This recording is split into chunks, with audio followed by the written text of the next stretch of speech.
Hello, Mary Meet.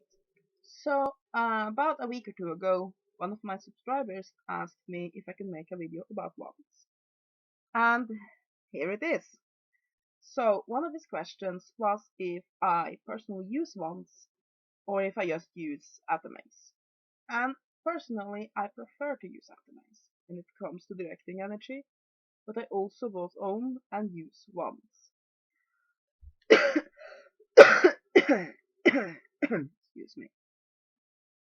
So, let's start by what is a wand. A wand is a tool for directing energy. And as such, almost all things you can do with a wand, you can also do with an atomy, and vice versa.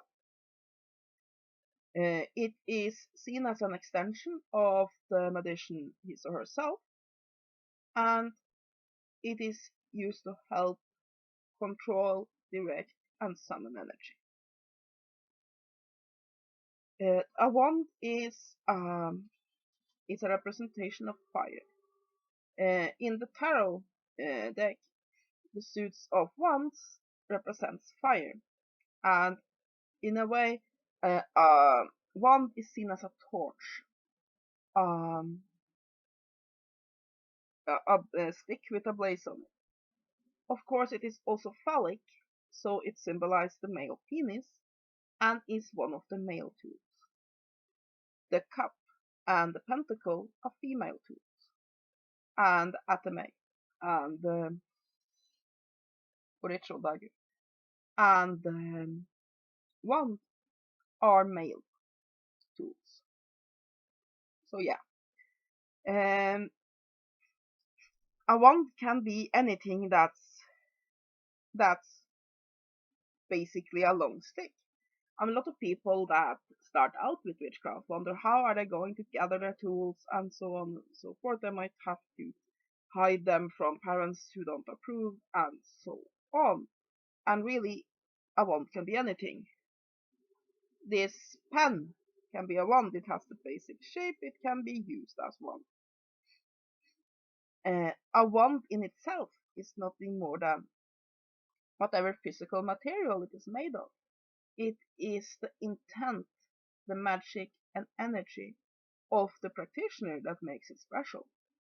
Now, yes, the materials used and the and if it's if there's gemstones on it, and the color of it, the type of wood it's used of, the type of metal, all of this, of course, has its own energy that influence on it that can make it a very powerful tool.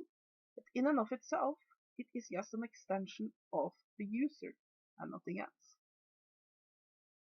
So yeah, and now one thing that also often comes up as a question when it comes to wands is staffs.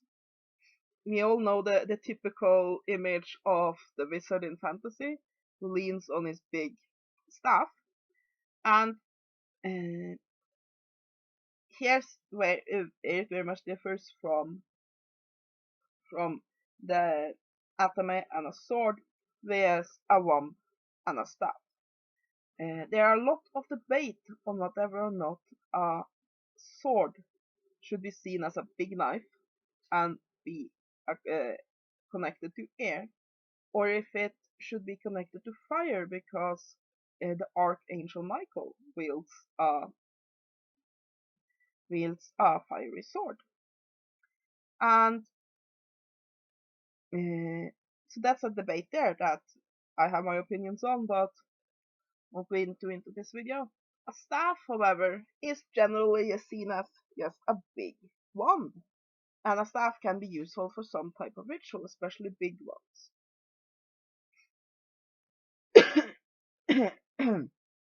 So yeah, uh, a wand is the lesser representation of the male in the element sleeve. Basically, if you think of the tarot grid, then each element has its microcosmos, with the king, the queen, the knight, and the page. You can see that each basically the elements themselves have a macrocosmos of the same, with the father, the mother, the son, and the daughter. And the mother, that is earth, the father, that is air. As in a lot of mythologies you had father sky and mother earth. So those are the main um, the major expressions of the elemental tools. So an atame and the pentacle are the mother and the father, while or the king and the queen, while uh, water and earth are sort of mixed together too, and they are the son and the daughter. So fire is the son and water is the daughter, and as such, the one is the secondary elemental representation of the elemental suite. Does that mean it's a less powerful tool? That a one that's associated with fire is a less powerful tool than an atame? No, no. It's just that it represents basically the knight rather than the king.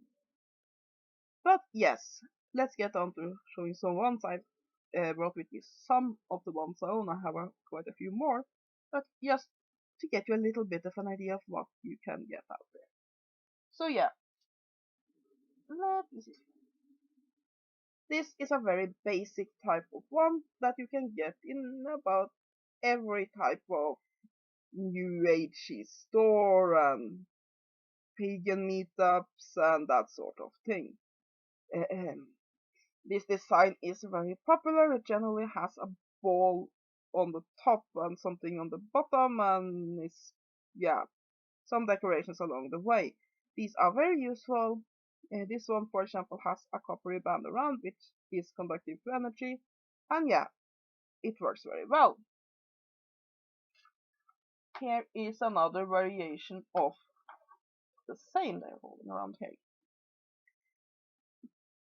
This one is metal instead of wood. It's basically copper, and it still has that spiral design on it, and crystals on the top and the bottom.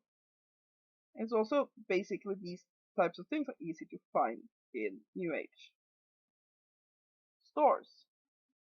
Here's a big variation of this, and it really just depends on how big do you like your wands. But yeah, here's another version. It's just simple wood. It has a pentagram there on the end, some runes on the side, and yeah. And these are the things that you can very easily make yourself. All you need is a branch or a piece of wood from a hardware store. Sand it down, paint it, cut it, or burn it as you wish, and you have yourself a wand. Now, many people say that if you're going to take a branch to make runes or make a wand and so on, you should always ask the tree first, and I think that's a good idea.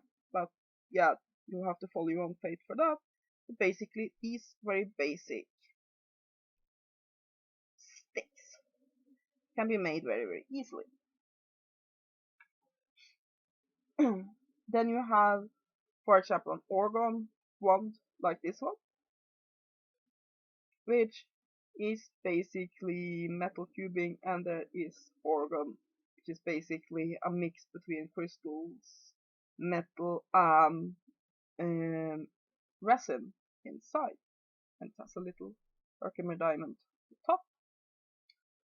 And yeah, that's just some, but it's in no way an complete idea of what sort of ones out there. You can have ones of any material. You could have it made of pottery, you could have it made of metal, of wood, of plastic, of cardboard, anything that will be an erect shape.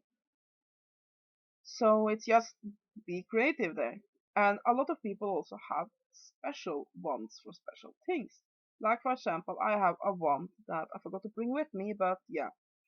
It is from a tree that was hit by lightning. My hubby found it for me, and I just wrapped a handle for it with silk, have something to hold, and it's just this ragged piece of wood that's been struck from a tree. And I use that very much for weather magic because it's associated with that. I also have a wand that is pretty long, so I didn't bring it here because it would just be a hassle with this camera, which I have painted as a half snake, half bird, but the bird is dead, as you can see, the skeleton and so on.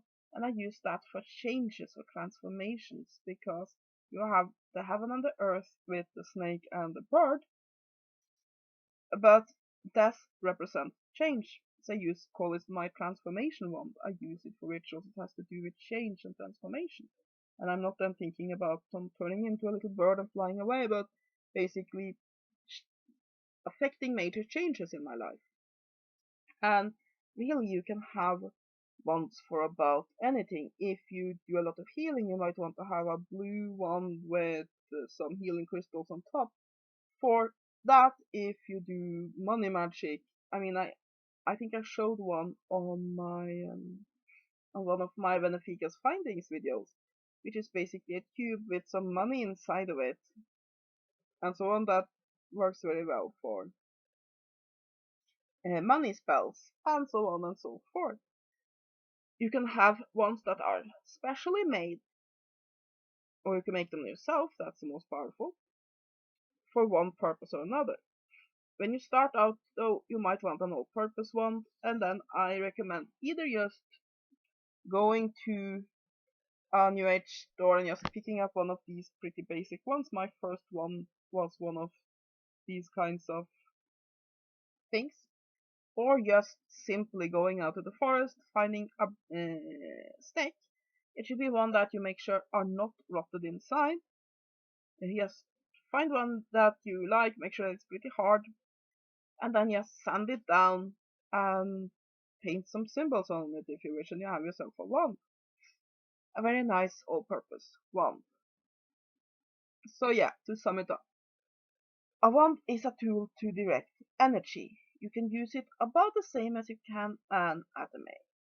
Basically, it becomes extension of yourself and is a way to help you channel, direct, and control energy. It is a male symbol. It represents fire, and it is used in both typical Wiccanish witchcraft, and it is used in ritual magic. In fact, wands are one of the most well-known and oldest tools of magic. One example, for example, is that the vulva, the priestesses of Viking society, their name vulva means staff carrier, and she was usually seen walking around with a magical staff. It's a very, very important tool for witchcraft and ritual magic.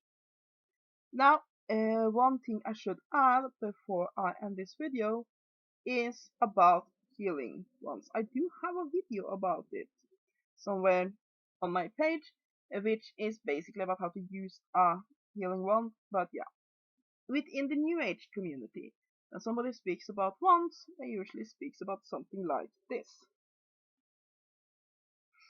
This is a healing wand. It is also used to direct energy, but then generally not to cast a circle or do a ritual. You can use one of these for that as well, but generally it is used for healing. So let's say you wanted to heal a headache, then you would basically bring it down over your head and face, and the energy of the stone and its shape would help direct energy to help with the healing. can also be used to open chakras, like for example the throat chakra. You would want to place the crystal over it and then turn it clockwise. Just faster and faster as you feel the energy starts to move. Or close it by going counterclockwise. And it is a very important tool in crystal healing and a lot of other types of New Age type healing. So yeah, that's a healing, a crystal wand. And here's another variation of a crystal wand, which is basically the same concept. It's just that we have a amethyst base here, and there is rock crystal point and a ball on top, and then we have chakra stones of that. It's generally also used the same way to direct energy. So yeah, the theme of the wand is it's used to direct energy. But when you're talking about within New Age, it's generally used a little bit differently than within ritual, where it's often used to, for example, cast a circle, direct energy towards a spell, and so forth and so on. While that's my cat mowing. Uh, while within New Age and crystal healing, it's generally used directly on the body to affect the body's energy flow. So yeah, that I think is about what I have to say about wands. Of course, it's a huge topic, so just having a little 15-minute video can't possibly cover every aspect of it. I mean, you could write a ton of books just about wands, but as a general 101 on wands, I think that should cover it. Now, if this video gets good responses, I am considering just making a series of this and going through the various typical tools of witchcraft, and perhaps also of ritual magic. So yeah, we'll just have to see about the responses on this video. So yeah, have a great day and blessed be.